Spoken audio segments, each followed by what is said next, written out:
ചേട്ടന്റെ അഭിപ്രായം എന്താണ്? എൻ്റെ അഭിപ്രായം ഇപ്പോൾ ഒരു ഇലക്ഷൻ്റെ ആവശ്യം ഉണ്ടായില്ല എന്നാണ്.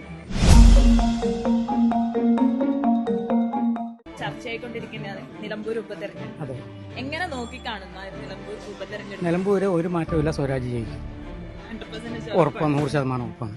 കാരണം എന്തുകൊണ്ടാണ് ചേട്ടൻ അത്രയും ഉറപ്പിച്ച് സ്വരാജ് അവിടെ ജയിക്കും എന്ന് പറയാൻ ഞാൻ ഒരു രാഷ്ട്രീയമുള്ള ആണോന്ന് ചോദിച്ചില്ല. ഞാൻ എൻ്റെ സ്വദേശം കണ്ണൂരാണ്. അപ്പം നിലമ്പൂര് ഉറപ്പായിട്ട് ജയിക്കും. പലരും ഉണ്ട്, ആയിക്കോട്ടെ, അതിനൊന്നും കുഴപ്പമൊന്നുമില്ല. സ്വരാജ് ജയിക്കും ഉറപ്പ്, 100% ഉറപ്പ്. ഓക്കെ. അറിയോ ഉപതെരഞ്ഞെടുപ്പിനെ കുറിച്ച്? ആര് ജയിക്കുന്നാണ് ചേട്ടന് തോന്നുന്നത്? അങ്ങനെ എനിക്ക് പ്രത്യേകിച്ച് തോന്നുന്നില്ല. ഇപ്പോഴത്തെ ഒരു ഇത് വെച്ച് നോക്കുമ്പോ വീണ്ടും കോൺഗ്രസ് ജയിക്കാനായിരിക്കും കുറച്ചുകൂടി ചാൻസ്. എന്തുകൊണ്ടാണ്? അല്ലേ, ഇത് 2 പ്രാവശ്യം ഭരിച്ചല്ലേ. ഒരു ഇത് കഴിഞ്ഞപ്പോ ആൾക്കാർക്ക് കുറച്ച് മടുപ്പും കാര്യങ്ങളൊക്കെ വന്നിട്ടുണ്ടാവും. ഒരു മാറ്റം വേണമല്ലോ. അതുകൊണ്ട് വീണ്ടും കോൺഗ്രസ് ജയിക്കാൻ താല്പര്യമില്ല. ആര് ജയിച്ചാലും നമുക്ക് ഒരേപോലെയുള്ള ചാൻസ് കൂടുതൽ ചിലപ്പോ ഇനി കോൺഗ്രസ് ജയിക്കാനായിരിക്കും നോക്കുള്ളൂ. അവിടെ ജയിക്കാന്നുള്ള PV അൻവർ. എന്തുകൊണ്ട്? അത്യാവശ്യം അവിടെ വികസനങ്ങളൊക്കെ ആദ്യം ചെയ്തുകൊണ്ടിരുന്നാണല്ലേ, അവിടെ കുഴപ്പമൊന്നുമില്ല. അപ്പൊ PV അൻവർ ജയിക്കും എന്നുള്ള ഉറപ്പുണ്ടോ? മിക്കവാറും ജയിക്കും. കാരണം നമ്മള് ഓരോരുത്തർ വ്യക്തികളെ നോക്കിയിട്ടല്ലേ വോട്ട് ചെയ്യുന്നത്, പാർട്ടീനെ രാഷ്ട്രീയത്തെ നോക്കിയിട്ടല്ലല്ലോ. രാഷ്ട്രീയമല്ല, വ്യക്തിയെ നോക്കിയിട്ടല്ലോ. ഞാൻ പെരുന്തൽമണ്ണക്കാരനാണ്, അതുകൊണ്ട് എനിക്ക് കുറച്ച് അറിയാം അവിടുത്തെ. സ്വരാജ് തന്നെ ചെയ്യും, 100%. എന്തുകൊണ്ടാണ്? സ്വരാജ് വാക്കിന് വിലയുണ്ട്, പറയുന്ന കാര്യങ്ങളെ ചെയ്യത്തുള്ളൂ. അത് തീർച്ചയായിട്ടും സ്വരാജ് തന്നെ ജയിക്കത്തുള്ളൂ. ഒരു 5000 വോട്ട് 6000 വോട്ടിന് ഉള്ളിൽ ജയിക്കണം എന്നാണ് എൻ്റെ ഒരു പ്രതീക്ഷ.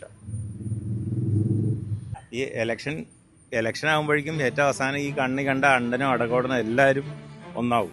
ഈ പറയുന്ന SDPIയും എല്ലാവരും ഒന്നായിട്ട് ചിലപ്പോൾ പറയാൻ പറ്റത്തില്ല. അങ്ങനെ വന്നു കഴിഞ്ഞാൽ ആര്യാടൻ ജയിക്കാൻ ചാൻസസ് കൂടുതലുണ്ട്. PV അൻവറിന്റെ വോട്ട് ഈ പറയുന്ന മാതിരി ഒന്നല്ല. PV അൻവറും വോട്ടും മറയ്ക്കും. ആ വോട്ടും മറക്കുന്നത് കോൺഗ്രസിന് തന്നെ ആയിരിക്കും, ഉറപ്പാണ്. ഒരു വിലയില്ലാത്ത വ്യക്തിയാണ് PV അൻവർ എന്ന് പറയുന്നത്. ഒരു വാക്കിന് വ്യവസ്ഥയില്ലാത്ത ടീമാണ്. നമ്മൾ ഇത്രയും കാലങ്ങളായിട്ട് കാണുന്നതല്ലേ. ഒരു 1.5 വർഷമായിട്ട് പുള്ളി പറയുന്ന കാര്യങ്ങൾ നമ്മൾ നോക്കുമ്പോൾ അറിയാൻ പറ്റും. ഒരു വ്യവസ്ഥയില്ലാത്ത ടീമാണ്. തീർച്ചയായിട്ടും നടക്കും എന്നാണ് എൻ്റെ ഒരു ഇത്. സ്വരാജ് ജയിക്കണം എന്നാണ്, എല്ലാവർക്കും സ്വരാജ് ജയിക്കണം എന്നാണ്. പക്ഷെ അവസാന നിമിഷം ഈ പറയുന്ന ആൾക്കാരെല്ലാവരും ഒന്നാവും. ഈ പറയുന്ന SDPI എല്ലാ വിഷങ്ങളും ഒന്നായി. ഇത് പാലക്കാട് കണ്ടില്ലേ, അതേമാതിരി ആവാനാ ചാൻസസ് കൂടുതൽ. അതിൽ ഇപ്പോൾ ഈ ഒരു ത്രികോണ മത്സരം നടക്കാത്ത സ്ഥിതിക്ക് ഒരു അപരണ അന്വർ എന്നുള്ളൊരു പേരിൽ വേറൊരു അന്വരണം നടത്തിയ സ്ഥിതിക്ക് അവിടെ സ്വരാജ് ജയിക്കാൻ സാധ്യത 90% കൂടുതലാണ്. അതാണ് നിലമ്പൂരിനെ കുറിച്ച് നമുക്കുള്ള അഭിപ്രായം. സ്വരാജ് ജയിക്കാൻ സാധ്യത 90% ഉറപ്പാണ്. എന്തുകൊണ്ടാണെന്ന് വെച്ചാൽ അദ്ദേഹത്തെ കുറിച്ച് അറിയാവുന്നവർ. അദ്ദേഹത്തെ ഒരു നല്ലൊരു പ്രാസംഗികനാണ്, നല്ലൊരു എഴുത്തുകാരനാണ്. ഭയങ്കര, അതായത് എല്ലാ കാര്യങ്ങളെ കുറിച്ചും ഭയങ്കര കണ്ണിങ് ആയിട്ടുള്ള തീരുമാനങ്ങൾ എടുക്കാൻ കഴിവുള്ള ഒരാളാണ്.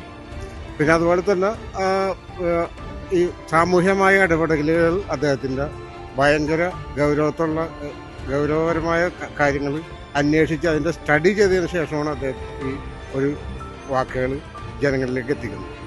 അത് അദ്ദേഹത്തെക്കുറിച്ച് അറിയാവുന്ന ഓരോ വ്യക്തികൾക്കും. അതുപോലെ മറ്റൊരു ആളാണ് വേറൊരു അരുൺകുമാർ, ഡോക്ടർ അരുൺകുമാർ. അദ്ദേഹം അതുപോലെ തന്നെ എം സ്വരാജ് പോലെ തന്നെ വളരെ പ്രമുഖ വ്യക്തിയാണ്. അതുകൊണ്ട് ജയിക്കാൻ സാധ്യത കൂടുതലാണ്. പ്രത്യേകിച്ച് ഇപ്പോഴത്തെ സാഹചര്യം അന്തരീക്ഷം എന്ന് വെച്ച് കഴിഞ്ഞാൽ CPMൻ്റെ സപ്പോർട്ടോടുകൂടി ഒന്ന് ജയിച്ച അന്നൂർ ഒരു കാലുവാരൽ നടത്തി. ആ കാലുവാരൽ നടത്തിയതിൻ്റെ പേരിൽ അദ്ദേഹം എങ്ങെത്താതായിപ്പോയി. പഴയ നമ്മുടെ പൂഞ്ഞാറിലെ PC ജോർജിൻ്റെ പോലത്തെ ഒരു സ്റ്റേജിലേക്ക് അദ്ദേഹം തരം താഴ്ന്നുണ്ട്. ഈ നിലപാടുകൾ എല്ലാം വെച്ചിട്ട് ജയിക്കാൻ സാധ്യത കൂടുതലും അല്ല, പ്രതിനിധി മോശമാണെന്നല്ല ഞാൻ പറയുന്നത്. ഒരു പാരമ്പര്യ രാഷ്ട്രീയത്തെക്കുറിച്ച് സപ്പോർട്ട് ചെയ്യുന്ന ഒരു കാലഘട്ടമല്ല. അച്ഛൻ രാഷ്ട്രീയക്കാരനാണ്, അതുകൊണ്ട് മകൻ രാഷ്ട്രീയക്കാരനാവണമെന്ന് നിർബന്ധം പിടിക്കുന്ന ഒരു കാര്യങ്ങളുണ്ട്.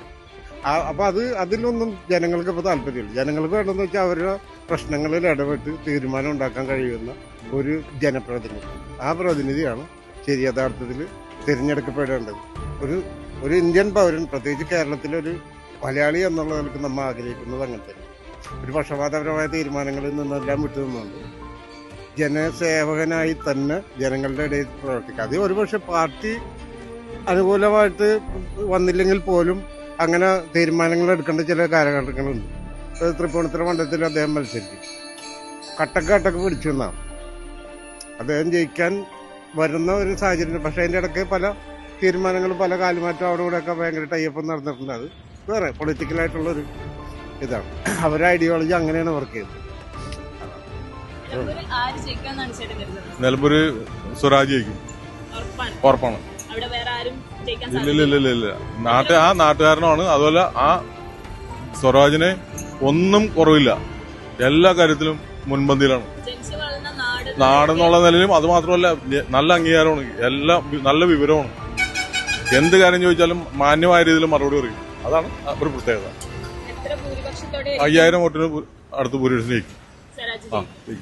ഉറപ്പാണ്. UDF ആയിരിക്കും എന്നാണ് എൻ്റെ ഒരു വിശ്വാസം. ആയിരിക്കും എന്നുള്ളതാണ് എൻ്റെ ഇതനുസരിച്ച് ഇടതുപക്ഷം ജയിക്കും, സ്വരാജ് ജയിക്കും.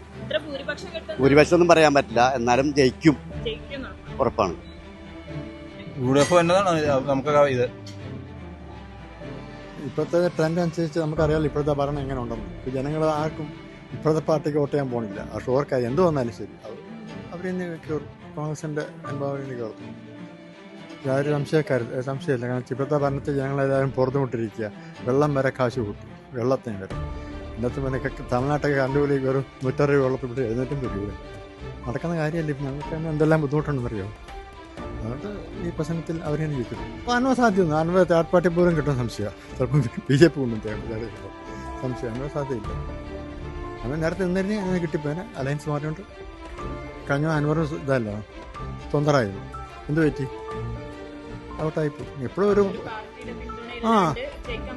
പറ്റും ഷുവറായിട്ട് ഏതെങ്കിലും പാർട്ടി ഒന്ന് കോൺഗ്രസ് കമ്മ്യൂണിസ്റ്റ്. പക്ഷേ അതായത് ഇപ്പോഴത്തെ ട്രെൻഡ് അനുസരിച്ച് കോൺഗ്രസ് ജയിക്കുന്നത്. ശരി.